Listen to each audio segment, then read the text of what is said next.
Di dalam kitab Al-Hikam, Ibnu Athaillah As-Sakandari tahun 1250 sampai tahun 1309 menyebutkan kalimat mutiara yang sangat dalam artinya. Beliau mengatakan, artinya, tidak memberi itu pada hakikatnya adalah anugerah dan pemberian. Ketika Allah SWT tidak memperkenankan kita untuk mendapatkan sesuatu yang kita inginkan, bisa jadi itu adalah nikmat dan anugerah terbesar yang hendak Allah SWT berikan kepada kita.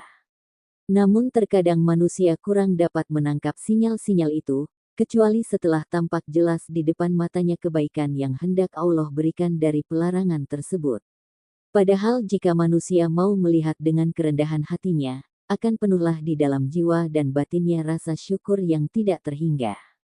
Di dalam kehidupan kita, sering timbul rasa kecewa akibat kegagalan untuk mencapai sebuah harapan, karena kita tidak tahu hal terbaik apa yang sedang Allah persiapkan untuk kita dapatkan. Maka, tidak sepatutnya kita banyak mengeluh seperti yang dilakukan oleh kaum Bani Israel. Mereka selalu saja melakukan tawar-menawar dalam melakukan perintah Allah SWT dan menjauhi larangannya. Bahkan mereka berani menentang perintah Allah dan Rasul-Nya ketika Nabi Musa mengajak mereka untuk memasuki negeri Palestina, sebagaimana disebutkan di dalam Al-Quran Surat Al-Maidah ayat 24. Mereka berkata, "Hai Musa, kami sekali-sekali tidak akan memasukinya selama-lamanya, selagi mereka ada di dalamnya, karena itu pergilah kamu bersama Tuhanmu, dan berperanglah kamu berdua, sesungguhnya kami hanya duduk menanti di sini saja." Sikap orang-orang Bani Israel yang sering kali melanggar, berbanding terbalik dengan orang-orang yang beriman. Karena mereka selalu ridha dengan keputusan Allah SWT dan Rasul-Nya, ikhlas dalam menjalaninya, tanpa sedikit pun berburuk sangka kepada keputusan Allah SWT, sebagaimana di dalam hadits Rasulullah SAW yang diriwayatkan oleh Ubadah bin Samit, bahwa Rasulullah pernah ditanya tentang amal ibadah yang paling baik dan mudah untuk dilakukan. Maka Rasulullah SAW menjawab, "Janganlah kamu berburuk sangka terhadap apa yang telah Allah SWT tetapkan untukmu. Semua manusia telah Allah tetapkan garis kehidupannya. Tidak usah gusar terhadap prahara kehidupan, karena semuanya itu adalah kebaikan bagi seorang mukmin, jika ia dapat melaluinya dengan penuh keikhlasan. Tidaklah Allah ciptakan kesusahan kecuali Allah ciptakan pula kemudahan. Tetaplah berpikir optimis terhadap takdir Allah, walaupun mudah untuk diucapkan namun susah untuk dilaksanakan." Seperti halnya cerita seseorang yang ditinggalkan oleh pesawat yang hendak ia tumpangi karena keterlambatannya datang ke bandara, disebabkan oleh lalu lintas yang sangat padat. Si fulan itu akhirnya terjebak dalam kemacetan, sementara pesawat sudah mau lepas landas. Akhirnya ia tertinggal dan merasa kesal terhadap apa yang terjadi, sambil memaki-maki dirinya yang terlambat itu. Setelah beberapa saat lepas landas pesawat dikabarkan mengalami kecelakaan.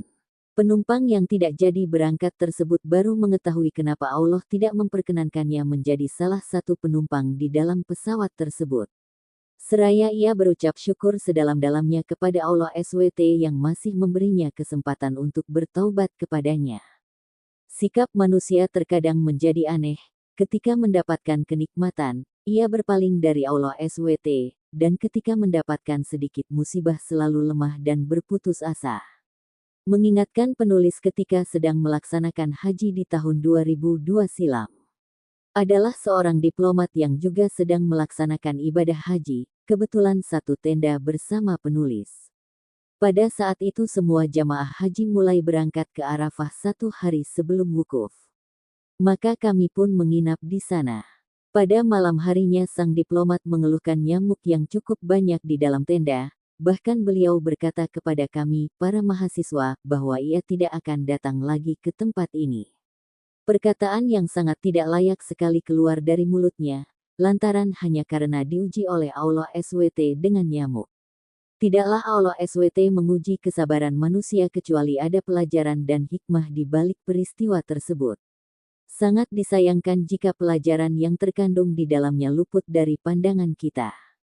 Tetap ridha terhadap takdir Allah SWT adalah jawaban yang paling tepat bagi seorang mukmin, bahkan seorang ulama sekaliber Al-Imam Waqi, bin Al-Jarrah 745-812 Gurunya Al-Imam Al-Syafi'i yang sangat terkenal itu pernah diuji dengan fitnah yang sangat aneh.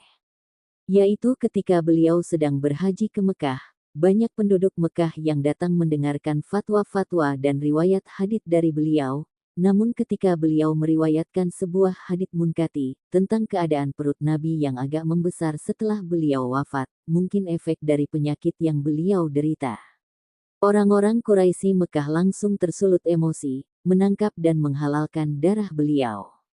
Akan tetapi Al-Imam Sufyan ibn Uyainah 725-814 berpendapat lain, bahwa tidak ada hukuman mati bagi orang yang telah mendengarkan hadits, kemudian meriwayatkannya. Al-Utsmani, gubernur Mekah pada saat itu membiarkan beliau pergi ke Madinah.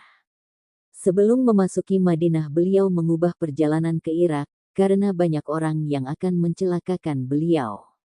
Selama beberapa tahun beliau tidak bisa melaksanakan haji, kecuali di tahun 197 beliau menunaikan ibadah haji, dan sekembalinya dari Tanah Suci, beliau wafat di perjalanan antara Mekah dan Kufah.